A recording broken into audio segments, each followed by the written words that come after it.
le comité des assureurs donc, représente et aujourd'hui l'émanation de France Assureurs, hein, qui est l'organisation nationale qui représente les compagnies d'assurance. On est également partenaire des pouvoirs publics hein, en termes de sécurité routière, de prévention et de risques naturels.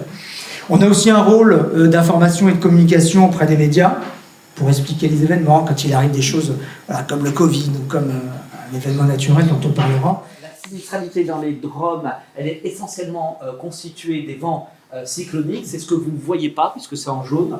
C'est les vents cycloniques. C'est 70% de la sinistralité. Ça concerne les vents cycloniques. Et ensuite, c'est les inondations. Alors un petit chiffre pour vous donner quelques points de repère.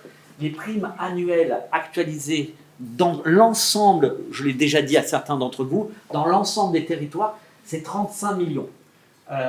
Les sinistres moyens annuels, c'est 145 millions. De l'intérêt d'avoir un système solidaire entre les différents territoires. Vous voyez que, en particulier, la Réunion est concernée par l'ensemble des périls. Les cyclones sont principalement la cause de dommages. Donc, sur les 25 dernières années, il y a quand même 16 cyclones et tempêtes qui ont été enregistrés à proximité de l'île. Donc on voit quand même qu'il y a une fréquence des cyclones près de l'île. Département, on en parlait avec quelqu'un tout à l'heure, effectivement, qui détient des records mondiaux de précipitations, respectivement donc pour les périodes de 12 heures et de 15 jours.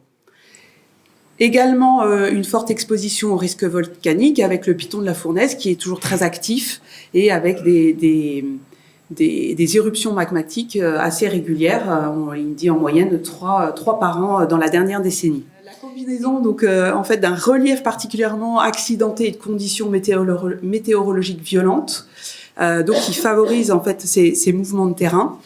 Et avec l'exemple qui est pris du cirque de Salazie, avec un des plus grands glissements de terrain habités dans le monde, et avec donc des éléments du BRGM qui a observé des déplacements de maisons de l'ordre de 10 mètres en 10 ans. Il indique qu'il tombe à peu près 800 mm par an, ça veut dire 80 cm en moyenne sur la France hexagonale.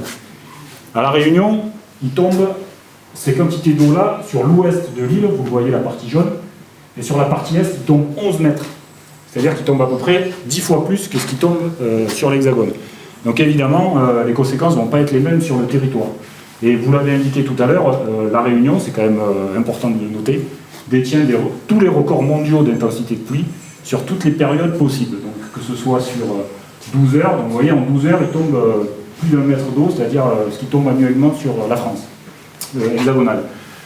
Plus de 6 mètres sur 15 jours, c'est tout à fait exceptionnel et colossal. Donc c'est aussi ces raisons-là, et ça c'est sans prise en compte des effets du changement climatique. Donc c'est une réalité de vulnérabilité de notre territoire. L'action de l'État, en tout cas en matière de prévention, elle va viser différents objectifs.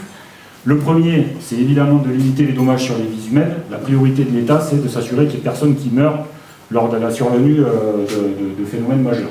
Ensuite, évidemment, ça va être la question de préservation des enjeux habités, donc essentiellement les habitations, les activités économiques, et avec, si possible, essayer, je vous en dirai un mot, essayer d'anticiper dès aujourd'hui les effets du changement climatique sur l'ensemble de ces enjeux.